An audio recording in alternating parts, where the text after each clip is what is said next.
नमस्कार दोस्तों, स्वागत करता हूं आप सभी को टेकीराज यूट्यूब चैनल पर। आज की इस वीडियो में मैं आपको बताऊंगा कि कैसे आप Oriental Bank of या Commerce फिर किसी भी बैंक का बैंक स्टेटमेंट को कैसे आप डाउनलोड कर सकते हैं पीडीएफ फॉर्मेट में। तो दोस्तों, जानने के लिए इस वीडियो को शुरू से लेकर अंत तक जरूर देखिएगा।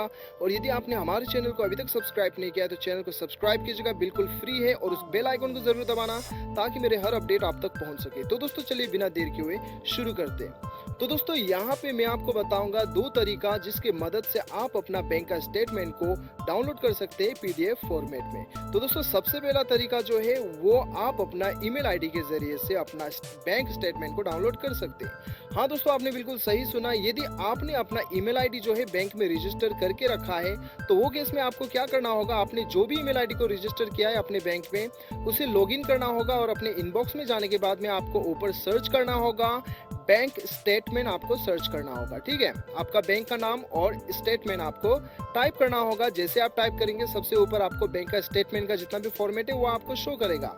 हर महीने जो है बैंक आपको ये स्टेटमेंट जो है भेजती है। तो यदि आपका ईमेल आईडी रजिस्टर है तो आपको इस प्रकार से शो करेगा। आप सिंपली उस मेल को खोल लीजिएगा, आपको अटैचमेंट मिल जाएगा जिसे डाउनलोड करने के बाद में पीडीएफ फॉर्मेट में आपका जितना भी महीने का ट्रांजैक्शन वगैरह है वो सारा कुछ आपको पीडीएफ फॉर्मेट में शो करेगा। तो दोस्तों, ये था सबसे पहला तरीका, ईमेल के जरिए से आप अपना बैंक स्टेटमेंट को डाउनलोड कर सकते हैं। और यहाँ पे दूसरा तरीका हम देखते हैं दोस्तों। दूसरा वे जो है वो है इंटरनेट बैंकिंग, यानी कि नेट बैंकिंग।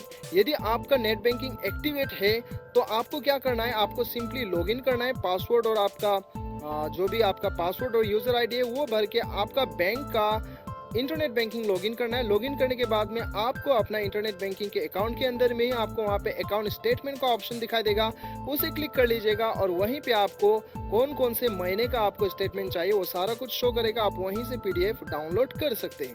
तो दोस्तों, ये था दो तरीका जिसके मदद से आप अपना बैंक का स्टेटमेंट को आसानी के साथ डाउनलोड कर सकते हैं पीडीएफ फॉर्मेट में। मुझे पूरा उम्मीद है कि आपको वीडियो पसंद आया होगा। वीडियो पसंद आए तो एक लाइक जरूर कीजिएगा, चैनल को सब्सक्राइब कीजिएगा। मिलते हैं अगले वीडियो में, अभी के लिए इतना है। Till then bye bye, see you.